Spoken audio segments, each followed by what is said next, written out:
നമസ്കാരം. 2024 ഡിസംബർ മാസം 11-ാം തീയതി മലയാള മനോരമയുടെ ഒന്നാമത്തെ പേജിൽ വന്ന ഒരു വാർത്തയാണിത്. കേരളത്തിൽ കുട്ടികളുടെ ഇടയിൽ മുണ്ടുനീര് വർദ്ധിക്കുന്നു. ഈ വർഷം ഏതാണ്ട് 69,000 കുട്ടികൾക്കാണ് മുണ്ടുനീര് ഉണ്ടായിരിക്കുന്നത്.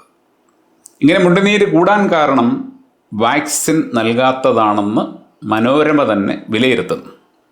മനോരമയെ സംബന്ധിച്ച് ഈ മുണ്ടുനീര് ഉണ്ടായത് വാക്സിൻ കൊടുക്കാത്തത് കൊണ്ടാണ്. അതുകൊണ്ട് ഇതിനുള്ള പരിഹാരമെന്ന് പറയുന്നത് വാക്സിനാണ്. നമ്മുടെ ആരോഗ്യവകുപ്പും അങ്ങനെ തന്നെയാണ് പിന്നീട് ചിന്തിക്കുന്നതായിട്ട് കണ്ടത്. എന്നാൽ കേന്ദ്ര സർക്കാർ ഇതിനുള്ള വാക്സിൻ 8-9 കൊല്ലങ്ങളായിട്ട് കൊടുക്കുന്നില്ല. അവർ പറയുന്നത് മുണ്ടുനീരിനുള്ള വാക്സിൻ കൊണ്ട് ഗുണമൊന്നുമില്ല, തന്നെയുമില്ല മുണ്ടുനീര് അത്ര ഗുരുതരമായിട്ടൊന്നും മാറാറുമില്ല. അപ്പോൾ കേന്ദ്ര സർക്കാരിന് ഉറപ്പായിട്ടും അറിയാം ഇതിന് നൽകുന്ന വാക്സിൻ കൊണ്ട് ഗുണമില്ല, ഇതിന് നൽകുന്ന വാക്സിൻ കൊണ്ടെന്നല്ല, ഒരു വാക്സിൻ കൊണ്ടും ഒരു ഗുണവുമില്ല എന്നുള്ളത് കൃത്യമായിട്ട് കാര്യങ്ങൾ നിരീക്ഷിച്ചാൽ ആർക്കും മനസ്സിലാകും. പക്ഷേ ഈ വാക്സിൻ്റെ കാര്യത്തിൽ കേന്ദ്ര സർക്കാർ തന്നെ തുറന്ന് സമ്മതിച്ചു ഇത് കൊടുത്തുകൊണ്ട് ഗുണമൊന്നുമില്ല. പക്ഷേ മനോരമയ്ക്കും നമ്മുടെ ആരോഗ്യവകുപ്പിനും ഈ വാക്സിൻ കൊടുക്കണം, ഇത് മാത്രമാണ് പരിഹാരം എന്നവർ ചിന്തിക്കുന്നു. നിങ്ങളൊന്ന് ആലോചിച്ച് നോക്കുക. 69,000 കുട്ടികൾക്ക് മുണ്ടുനീര് വന്നു. കഴിഞ്ഞ കൊല്ലം 2,300 കുട്ടികൾക്ക് മാത്രമേ വന്നുള്ളൂ എന്നവർ പറയുന്നു. കഴിഞ്ഞ കൊല്ലവും വാക്സിൻ കൊടുത്തിരുന്നില്ലല്ലോ. 2016 മുതൽ വാക്സിൻ എടുക്കാതെ വന്ന കുട്ടികൾ തന്നെയാണ് കഴിഞ്ഞ കൊല്ലവും പഠിച്ചത് സ്കൂളിൽ. ആ കുട്ടികൾക്ക് കഴിഞ്ഞ കൊല്ലം എന്തുകൊണ്ടാണ് മുണ്ടുനീരുണ്ടാകാഞ്ഞത്? ഇക്കൊല്ലം എന്തുകൊണ്ടുണ്ടായി? അപ്പോൾ കഴിഞ്ഞ കൊല്ലവും ഇക്കൊല്ലവും തമ്മിൽ എന്തോ ഒരു വ്യത്യാസമുണ്ട്. ഇക്കൊല്ലം കുട്ടികൾക്ക് മുണ്ടുനീരുണ്ടാകാനുള്ള ഒരു സാഹചര്യമുണ്ടായി. ആ സാഹചര്യമല്ലേ നമ്മൾ കണ്ടുപിടിക്കേണ്ടത്. എന്തുകൊണ്ടാണ് ഈ കുട്ടികൾക്ക് മുണ്ടുനീരുണ്ടായത്? ഇപ്പം മുണ്ടുനീര് വന്ന കുട്ടികളെ കേന്ദ്രീകരിച്ച് ആരോഗ്യവകുപ്പ് ഒരു പഠനം നടത്തിയാൽ അവർക്കിത് വരാനുള്ള കാരണം എന്താണെന്ന് നിസ്സാരമായിട്ട് കണ്ടെത്താൻ പറ്റും. എന്നാൽ അതിന് ശ്രമിക്കാതെ ഈ രണ്ട് കൂട്ടരും ഒരു ലക്ഷ്യം വെച്ചുകൊണ്ടാണ് ഈ വാർത്ത ഇട്ടിരിക്കുന്നത്. അതായത് വാക്സിൻ കമ്പനികളുടെ വാക്സിൻ വിറ്റഴിക്കപ്പെടണം. ഇവിടുത്തെ പല പ്രൈവറ്റ് ആശുപത്രികളിലും മേടിച്ചു വെച്ചിരിക്കുന്ന മുണ്ടുനീര് വാക്സിൻ, മംസ് വാക്സിൻ വിറ്റ് പോകണം. അപ്പോൾ ഇവർ വാക്സിനിലേക്ക് മാത്രമാണ് കോൺസെൻട്രേറ്റ് ചെയ്യുന്നത്, രോഗത്തിലേക്കല്ല. രോഗത്തിലേക്കാണ് കോൺസെൻട്രേറ്റ് ചെയ്യുന്നതെങ്കിൽ അവരെന്ത് ചെയ്യും? ഈ രോഗം എന്തുകൊണ്ട് ഇപ്പോഴുണ്ടായി, എന്തുകൊണ്ട് കൂടുതലായിട്ട് വ്യാപിച്ചു എന്ന കാരണം കണ്ടെത്തി ആ കാരണം ഇല്ലാതാക്കാൻ നോക്കും. അതുകൂടാതെ ഈ കുട്ടികൾക്ക് മുണ്ടുനീര് വന്നു. നമ്മുടെ സംസ്ഥാനത്ത് ലക്ഷക്കണക്കിന് കുട്ടികൾ പ്രൈമറി സ്കൂളുകളിൽ UKG LKG ഒക്കെ പഠിക്കുന്നുണ്ട്. ആ കുട്ടികളുടെ കൂട്ടത്തിൽ 69,000 പേർക്ക് മാത്രമേ വന്നുള്ളൂ. മറ്റു കുട്ടികൾക്ക് വന്നില്ല. അവർക്ക് എന്തുകൊണ്ടാണ് വരാഞ്ഞത്? വാക്സിൻ കൊടുക്കാത്തതാണ് കാരണമെങ്കിൽ ആ കുട്ടികൾക്കെല്ലാം മുണ്ടുനീര് വരണ്ടേ? അപ്പോൾ അവർക്ക് വന്നില്ലെങ്കിൽ ആ കുട്ടികൾക്കില്ലാതിരുന്ന എന്തോ ഒരു സാഹചര്യം ഈ വന്ന കുട്ടികൾക്കുണ്ടായി. അതെന്താണെന്ന് കണ്ടെത്തി അതിനെ പരിഹരിക്കുക എന്ന വഴിയിലേക്ക് പോകാതെ ലക്ഷ്യം ഒന്ന് മാത്രം, ഞങ്ങൾക്ക് വാക്സിൻ വിൽക്കണം. ഇവിടെ അച്ഛനമ്മമാർക്ക് ഉറപ്പായിട്ടും കൃത്യമായിട്ടും മനസ്സിലായിട്ടുണ്ട് ഇതിന് കൊടുക്കുന്ന വാക്സിൻ കൊണ്ട് ഈ പ്രശ്നം പരിഹരിക്കപ്പെടില്ല. കേന്ദ്ര സർക്കാർ തന്നെ പറയുന്ന കാര്യമാണ്. പിന്നെന്താണ് പോംവഴി? കുട്ടികൾക്ക് മുണ്ടുനീര് വന്നോട്ടെ എന്ന്.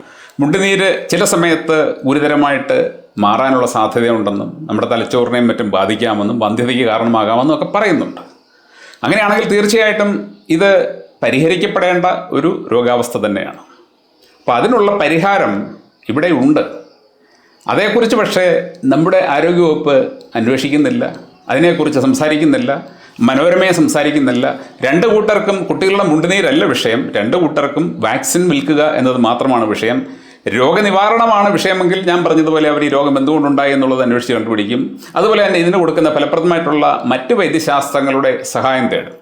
അതുകൊണ്ട് നിങ്ങൾ തന്നെ നിങ്ങളുടെ കുട്ടികളുടെ മുണ്ടുനീര് തടയാനും പരിഹരിക്കാനും എന്ത് ചെയ്യണം എന്നുള്ളത് പ്രശസ്ത ഹോമിയോ ഡോക്ടറായ, പ്രശസ്ത ഹോമിയോ വിദഗ്ധനായിട്ടുള്ള ഡോക്ടർ PA യഹ്യ സംസാരിക്കുന്നു. ദയവായിട്ട് കേൾക്കുക.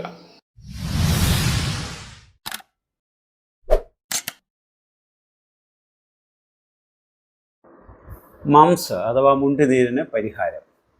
മംസ് ഇന്ന് കേരളത്തിൽ കഴിഞ്ഞ കുറേ ദിവസങ്ങളായിട്ട് പത്രമാധ്യമങ്ങളിൽ നാം കാണുന്നതാണ്. മുണ്ടുനീര് വളരെയധികം ചില ജില്ലകളിൽ പടർന്നു പിടിച്ചുകൊണ്ടിരിക്കുന്നു.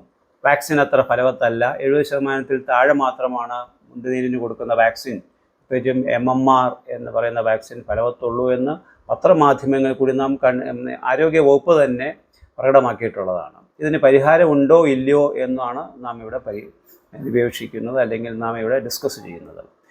എന്താണ് മംസ് എന്ന് പറയുന്നത്? നമുക്കറിയാം, ഒരു വൈറസ് രോഗമാണ്. വൈറൽ രോഗങ്ങൾക്ക് പൊതുവേ ചികിത്സയില്ലാത്ത വിഭാഗമാണ് ഇവിടുത്തെ ഒരു ആരോഗ്യവകുപ്പ് എന്നുള്ളത് നമുക്ക് എല്ലാവർക്കും അറിയാവുന്നതാണ്. കാരണം പല വൈറസ് രോഗങ്ങൾ വരുമ്പോഴും അതിന് വാക്സിൻ മാത്രമാണ് പരിഹാരമെന്ന് അവർ പത്രമാധ്യമങ്ങളുടെ ഇങ്ങനെ പറഞ്ഞുകൊണ്ടേയിരിക്കുകയാണ്. മറ്റ് ചികിത്സാ ശാസ്ത്രങ്ങളെ ഒന്നും തന്നെ കൺസിഡർ ചെയ്യാതെയാണ് ഇങ്ങനെയുള്ള ഒരു പറച്ചിൽ പലപ്പോഴും. നിങ്ങളൊന്ന് വിചാരിക്കണം, മംസ് എന്ന് പറയുന്നത് വൈറൽ രോഗമാണ്, പാരാമിക്സോ വൈറസ് ഉണ്ടാക്കുന്നതാണ്. അതിൻ്റെ ഒരു ഇൻക്യുബേഷൻ പീരീഡ് എന്ന് പറഞ്ഞു കഴിഞ്ഞാൽ വൈറസ് അകത്ത് കയറി കഴിഞ്ഞാൽ ഒരു 3 ആഴ്ച അല്ലെങ്കിൽ ഒരു 15 മുതൽ 18 ദിവസം വരെയൊക്കെ അതിൻ്റെ ഒരു ഇൻക്യുബേഷൻ പീരീഡ്. അതിനുശേഷമായിരിക്കും ഈ മംസ് പ്രകടമാകുന്നത്. അപ്പം ഈ വൈറസ് അകത്ത് കയറി കഴിഞ്ഞാൽ അത് സാധാരണ രീതിയിൽ നമ്മുടെ ഉമിനീര് ഗ്രന്ഥിയിലാണ് ഇതിൻ്റെ ഒരു ഇഫക്റ്റ് എന്ന് പറയുന്നത്. ഉമിനീര് ഗ്രന്ഥി എന്ന് പറയുമ്പം നിങ്ങൾ മനസ്സിലാക്കണം, 2-3 ഗ്രന്ഥികളുണ്ട്. സാധാരണ പരോട്ടിഡ്, അതായത് ചെവിക്ക് താഴെയുള്ള ഉമിനീര് ഗ്രന്ഥി, അതുപോലെ തന്നെ സബ് മാൻഡിബുലാർ ഗ്ലാൻഡ്. ഇവ രണ്ടുമാണ് സർവ്വസാധാരണയായിട്ട് ഈ വൈറസ് പിടിപെടുന്നത് അല്ലെങ്കിൽ എഫക്റ്റ് ചെയ്യുന്നത്. അങ്ങനെ പിടിപെട്ട് കഴിഞ്ഞാൽ അതിൻ്റെ സിംറ്റം എന്ന് പറയുന്നത് പലപ്പോഴും പനിയുണ്ടാകും. ആ ഭാഗത്ത് മിക്കവാറും ഒരു വശത്തായിരിക്കും അവിടെ വേദനയുണ്ടാകും, ശരീരവേദന അല്ലെങ്കിൽ ജോയിൻറ്റ് പെയിൻ അല്ലെങ്കിൽ ബോഡി പെയിൻ. അതിൻ്റെ ഒപ്പം ഡ്രൈനസ്, വായിക്കകത്ത് ഡ്രൈനസ്, കാരണം ഉമിനീര് ഗ്രന്ഥിയിലാണ് ഇത് ഇഫക്റ്റ് ചെയ്യുന്നത്, അതുകൊണ്ട് ഡ്രൈനസ് ഉണ്ടാകും, നല്ല തലവേദന ഉണ്ടാകും. അപ്പോൾ ഇങ്ങനെയുള്ള ലക്ഷണങ്ങൾ വരുന്നതോടൊപ്പം അത് ചികിത്സിക്കുന്നില്ല എന്നുണ്ടെങ്കിൽ അതൊരു 8 മുതൽ 10 ദിവസം വരെയൊക്കെ ഉണ്ടാകും. അത് കഴിഞ്ഞത് മാറുകയാണ് പതിവ്. പക്ഷേ പലപ്പോഴും ഇങ്ങനെ 10 ദിവസം കൊണ്ട് മാറാറില്ല. പലപ്പോഴും ഒരു ഭാഗത്ത് വന്നു കഴിഞ്ഞാൽ അത് അവിടുന്ന് സബ്സൈഡ് ചെയ്ത് അത് കുറഞ്ഞു കഴിഞ്ഞാൽ മറുഭാഗത്ത് ഷിഫ്റ്റ് ചെയ്ത് മറ്റ് വശങ്ങളിലേക്ക് അത് വരാറുണ്ട്. ഇനി ഇതിൻ്റെ കോംപ്ലിക്കേഷൻസ് ആയിട്ട് പലപ്പോഴും വയറുവേദന ചില ഘട്ടങ്ങളിൽ സ്ത്രീകളും പുരുഷന്മാരും പറയാറുണ്ട്, അല്ലെങ്കിൽ കുട്ടികൾ, സാധാരണ കുട്ടികളിലാണ് ഇത് വരുന്നതെന്ന് നമുക്കറിയാം. അപ്പോൾ കുട്ടികളിൽ വയറുവേദന വന്നു കഴിഞ്ഞാൽ ഒന്നെങ്കിൽ അത് പിന്നെ ബോയ്സിലാണെന്നുണ്ടെങ്കിൽ അത് ഓർക്കൈറ്റിസ് അല്ലെങ്കിൽ ടെസ്റ്റിസിൽ അത് വേദന ഉണ്ടാക്കുന്നു, അതെല്ലാം ടെസ്റ്റിസിലേക്ക് ഈ വൈറസ് അഫക്റ്റ് ചെയ്യുന്നു.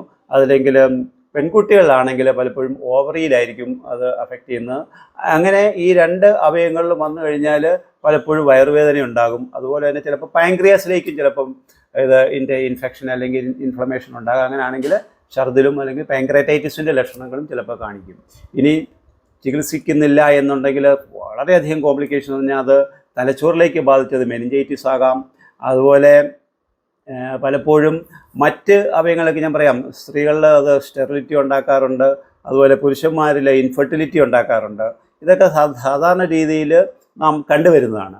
ഇങ്ങനെയുള്ള ലക്ഷണങ്ങൾ, കോംപ്ലിക്കേഷൻസ് ഒക്കെ ഉള്ള വളരെ മാരകമായിട്ട്, അല്ലെങ്കിൽ ഇനി പ്രഗ്നൻസിയിലാണെങ്കിൽ ചിലപ്പം അബോർഷൻ തന്നെ സംഭവിച്ചെന്നിരിക്കാം. അപ്പോൾ ഇതൊക്കെ കൊണ്ടാണ് പലപ്പോഴും ഇതിനെ നമുക്ക് പ്രതിരോധിക്കണം അല്ലെങ്കിൽ ഇതിനെ ചികിത്സിക്കണമെന്ന് നാം പലപ്പോഴും പറയുന്നത്. അപ്പോൾ ഇതിന് ചികിത്സയില്ല. ഈ വൈറൽ രോഗം നമുക്കറിയാം, വൈറൽ രോഗങ്ങൾ ഇവിടെ പിന്നെ നമ്മുടെ കോവിഡ് വന്ന സമയത്ത് വൈറൽ രോഗമാണ്, അതിന് ചികിത്സയില്ല എന്ന് ഒരു വിഭാഗം പറയുകയും മറ്റാരും ചികിത്സിക്കാൻ പാടില്ല എന്ന് പറയുകയും ലോകം മുഴുവൻ അടച്ചിടുകയൊക്കെ ചെയ്ത് നമ്മൾ കണ്ടതാണ്. അതിന് വാക്സിൻ വന്നതിന് ശേഷം അതിൻ്റെ എന്തെല്ലാം പുകമറകൾ സൃഷ്ടിച്ചുവെന്നും അത് കഴിഞ്ഞ് എന്തെല്ലാമാണ് ഇവിടെ സംഭവിച്ചുകൊണ്ടിരിക്കുന്നത്, വാക്സിൻ എടുത്തവർക്ക് എന്താണ് ഇപ്പോൾ ഉണ്ടായിക്കൊണ്ടിരിക്കുന്നതെന്നൊക്കെ ഞാൻ പ്രത്യേകിച്ച് പറയേണ്ട കാര്യമില്ല. അപ്പോൾ ഇതുപോലെ വാക്സിൻ എടുത്തതിന് ശേഷം രോഗം കുറയുമെന്ന് പറയുമ്പം പലപ്പോഴും അവരുടെ ഡിപ്പാർട്ട്മെൻറ്റുകൾ തന്നെ, ഹെൽത്ത് ഡിപ്പാർട്ട്മെൻറ്റ് തന്നെ പറയുന്നു ഈ MMR വാക്സിൻ എടുത്തതിന് ശേഷം 70% താഴെ മാത്രമേ അതിൻ്റെ റിസൾട്ട് കിട്ടുന്നുള്ളൂ, ബാക്കി 30% ഈ രോഗം വരുന്നതാണ്. അപ്പോൾ ഇതുകൊണ്ട് എല്ലാ വർഷവും ഇനിയിപ്പോൾ വാക്സിൻ കൊടുക്കണം എന്ന് പറഞ്ഞാലും അതൊരു ഈ വാക്സിൻ്റെ ഇഫക്റ്റ് എന്തുമാത്രം ഉണ്ടെന്ന് നമുക്ക് പറയാൻ പറ്റില്ല. അത് സെൻട്രൽ ഗവൺമെൻറ്റിനെ സമീപിച്ചിരിക്കും. സെൻട്രൽ ഗവൺമെൻറ് വാക്സിൻ ഇല്ല എന്ന് പറഞ്ഞു കഴിഞ്ഞാൽ ഇവിടെ എല്ലാവരും ഈ പരോട്ടൈറ്റിസ് അല്ലെങ്കിൽ മംസ് വന്ന് പിന്നെ മരിക്കണമെന്നോ അല്ലെങ്കിൽ അതിൻ്റെ കോംപ്ലിക്കേഷൻ ഉണ്ടാകണമെന്നാണോ നമ്മൾ ഉദ്ദേശിക്കുന്നത്? ഒരിക്കലുമല്ല. ഇവിടെ ചികിത്സയുള്ള മറ്റ് ചികിത്സാ ശാസ്ത്രങ്ങൾ ഇവിടെ ഉണ്ട്. ഇവിടുത്തെ ആരോഗ്യ വകുപ്പ് അല്ലെങ്കിൽ ഹെൽത്ത് ഡിപ്പാർട്ട്മെൻ്റ് എന്ന് പറയുന്നത് ഇവിടെ ഒരു വിഭാഗം മാത്രമല്ല, മറ്റ് വിഭാഗക്കാർ ഇവിടെ ഇല്ലേ? അവരുടെ അടുത്ത് ചോദിക്കുന്നുണ്ടോ ഇതിന് എന്താണ് മരുന്ന്? ഇവിടെ താറാവിനും കോഴിക്കുമൊക്കെ ഇവിടെ കോഴി വസന്ത വന്നപ്പോഴത്തേക്ക് അതിന് ചികിത്സയില്ല, വൈറൽ രോഗമാണ്, ചികിത്സയില്ല, മുഴുവൻ കൊല്ലാനാണ് പറഞ്ഞത് എന്ന് പറയുന്ന മാതിരി വല്ലതും ആയി പോകുമെന്നുള്ളൊരു ഭയം എന്താണേലും ഹോമിയോപ്പതി ഡിപ്പാർട്ട്മെൻറ്റിനുണ്ട്. കാരണം അവരോട് ഇതുവരെ ചോദിച്ചിട്ടില്ല മംസിന് മരുന്നുണ്ടോ എന്ന്. തീർച്ചയായിട്ടും ഞങ്ങളുടെ ലിറ്ററേച്ചർ, ഞങ്ങളുടെ പുസ്തകങ്ങൾ, ഞങ്ങൾ പഠിച്ച പുസ്തകങ്ങളിലെ മംസിന് ഒരുപാട് മരുന്നുകൾ പറയുന്നുണ്ട്. ഞാൻ 30 വർഷം കൊണ്ട് പ്രാക്ടീസ് ചെയ്യുന്നുണ്ട്. അതിൽ പിന്നെ മംസുമായിട്ട് വരുന്ന വീടുകളിൽ മറ്റു കുട്ടികളുള്ളപ്പോൾ ഞാൻ അവർക്ക് കൊടുക്കുന്ന പരോട്ടിഡിനും പൈലോകാർപ്പസ് എന്നൊക്കെ പറയുന്ന പ്രതിരോധ മരുന്നാണ്. അത് കൊടുത്ത ഒരു കുട്ടികൾക്ക് പോലും മംസ് വന്നതായിട്ട് എൻ്റെ റെക്കോർഡുകളിലില്ല. അതുകൊണ്ട് മംസിന് തീർച്ചയായിട്ടും ഹോമിയോപ്പതിയിൽ ഇനി മംസ് വരുവാണെന്നുണ്ടെങ്കിൽ അത് ഒരാഴ്ച കൊണ്ട് തന്നെ ചികിത്സിച്ച് മാറ്റാനുള്ള മരുന്നുകൾ, റെസ്റ്റോക്സ്, ബെൽഡോണ, അതല്ലെങ്കിൽ ഏപ്പിസ്, പൾസാറ്റില്ല തുടങ്ങിയ മരുന്നുകൾ, ഒപ്പം പ്രതിരോധത്തിനായിട്ട് പരോട്ടിനും പൈലോകാർപ്പസ് എന്ന് പറയുന്ന മരുന്നുകളുമുണ്ട്. അപ്പോൾ ഇത് ആരോഗ്യവകുപ്പ് എന്ന് പറയുന്നത് ഇവിടെ ഹോമിയോപ്പതി ഡിപ്പാർട്ട്മെൻറ്റ് ഏതാണ്ട് 1200-250 പരം ഹോമിയോ ഡിസ്പെൻസറികളുണ്ട്, സർക്കാർ തലത്തിലുണ്ട്. 34-35 ആശുപത്രികളുണ്ട്, കിടത്തി ചികിത്സിക്കുന്ന ആശുപത്രികൾ. അതുപോലെ 5 ഹോമിയോ മെഡിക്കൽ കോളേജുകളുണ്ട്, നാഷണൽ ഇൻസ്റ്റിറ്റ്യൂട്ട് കോട്ടയം കുറിച്ചിയിലുണ്ട്. ഇവിടെയൊക്കെ വിളിച്ചിട്ട് എന്തിനാ ഒരു ഹോമിയോപ്പതി ഡിപ്പാർട്ട്മെൻറ്റ് ഡയറക്ടറേറ്റ് തന്നെ ഇല്ലേ, ഇവിടെയൊക്കെ വിളിച്ചിട്ട് മംസിന് മരുന്നുണ്ടോ എന്ന് ഇന്ന് വരെയും ആരോഗ്യമന്ത്രി ചോദിച്ചിട്ടില്ല. അപ്പോൾ തീർച്ചയായിട്ടും ഹോമിയോപ്പതി ഡിപ്പാർട്ട്മെൻറ്റിനെ കൺസിഡർ ചെയ്യുകയും മംസിന് കേരളത്തിലുടനീളം പ്രതിരോധ മരുന്നായിട്ട് ഹോമിയോപ്പതി മരുന്ന് കൊടുക്കുകയും ഒപ്പം ആർക്കെങ്കിലും മംസ് വന്നു കഴിഞ്ഞാൽ വാക്സിൻ വരാൻ കാത്തിരിക്കാതെ ചികിത്സിക്കുന്നതിന് വേണ്ടി ഹോമിയോപ്പതി ഡിപ്പാർട്ട്മെൻറ്റിനെ ഏൽപ്പിക്കുകയും ചെയ്യണമെന്ന് ഒരു അഭ്യർത്ഥന ഈ കൂട്ടത്തിൽ ഞാൻ പറയുകയാണ്. ഒപ്പം ഇനി ഈ മംസ് വന്നാൽ അതിൻ്റെ ഡയഗ്നോസിസ് എങ്ങനെയാണ് നമുക്കറിയാം. ഇതിൻ്റെ സൈൻസ് ആൻഡ് സിംറ്റംസ് നോക്കിയിട്ട് തന്നെ നമുക്കറിയാം. ഏതെങ്കിലും ഒരു വശം വീങ്ങി വരുന്നുവെങ്കിൽ നമുക്കറിയാം അത് മുണ്ടുനീരാണ് എന്ന്. ഒപ്പം ഈ പറഞ്ഞ പനിയും തലവേദനയും അതല്ലാന്നുണ്ടെങ്കിൽ വായിൽ ഡ്രൈനെസ്സും ഒക്കെ ഉണ്ടാകുന്നു. ശരീരവേദനയും ജോയിൻറ്റ് പെയിനും ഒക്കെ ഉണ്ടാകും, ബോൺ പെയിനൊക്കെ ഉണ്ട്. അതിൻ്റെ കൂട്ടത്തിൽ നിങ്ങൾക്ക് വേണമെങ്കിൽ ഒരു RT-PCR ടെസ്റ്റ് ചെയ്ത് നോക്കാം, അല്ലെങ്കിൽ അതിൻ്റെ ആൻറ്റിബോഡി IgM ആൻറ്റിബോഡി നോക്കാം. മംസിൻ്റെ വൈറസ് ഉണ്ടോ, വൈറസിൻ്റെ ആൻറ്റിബോഡി ഉണ്ടോ എന്ന് നോക്കാം. ഈ രീതിയിൽ നമുക്കതിനെ ഡയഗ്നോസ് ചെയ്യാം, കണ്ട് മനസ്സിലാക്കാൻ പറ്റുന്നില്ല എന്നുണ്ടെങ്കിൽ. അപ്പം ഇതിൻ്റെ കോംപ്ലിക്കേഷൻസും ഞാൻ പറഞ്ഞു ഓൾറെഡി. പാൻക്രൈറ്റൈറ്റിസും മെനിഞ്ചൈറ്റിസും ഓർക്കൈറ്റിസും ഒക്കെ വരാനും സാധ്യതയുള്ള ഒരു രോഗാവസ്ഥയാണ്. തീർച്ചയായിട്ടും ഹോമിയോപ്പതി ഡിപ്പാർട്ട്മെൻറ്റ് കാര്യക്ഷമമായിട്ട് ഈ കാര്യത്തിൽ ഇടപെടുമെന്നാണ് എൻ്റെ വിശ്വാസം. അതുപോലെ ആരോഗ്യവകുപ്പ് മന്ത്രിയും ഹോമിയോപ്പതി ഡിപ്പാർട്ട്മെൻറ്റുമായിട്ട് ബന്ധപ്പെടുമെന്ന് ഞാൻ ഈ അവസരത്തിൽ പ്രതീക്ഷ അർപ്പിക്കുകയാണ്.